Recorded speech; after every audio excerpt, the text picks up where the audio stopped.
नमस्कार, मी शंकरराव राजपूत, राहणार चोपडा, जिल्हा जळगाव.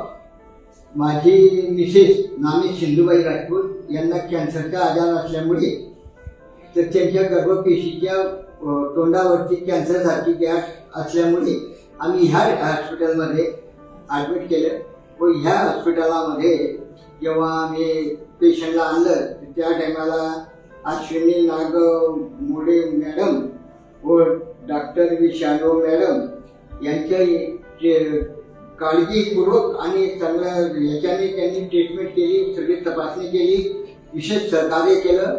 व आपले इथले कर्मचारी जे सगळे नामको हॉस्पिटलचे जे कर्मचारी आहेत त्यांचे इतकं सहकार्य लाभलं आम्हाला की ते आमच्या घरचे भवनगीतलेच लोक होते, ते आमच्या घरातलेच कुटुंबासारखे आम्हाला वागणूक दिली त्यांनी.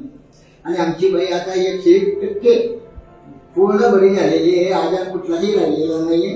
कोणी ओळखू शकणार नाही की बाई केमो घेतलेला आहे की या बाईला अमुक झालंय, असं काहीच नाही. एकदम शिरावरती रोनक झाली. आमची बाई आता 1.5 तास प्रवचन, सतत प्रवचन करते. त्याबद्दल मी सर्व स्टाफचा पण आमच्या हॉस्पिटलचे सगळे कर्मचारी वर्ग, सगळे सदस्य, संचालक मंडळ यांच्या फार फार आभारी आहे.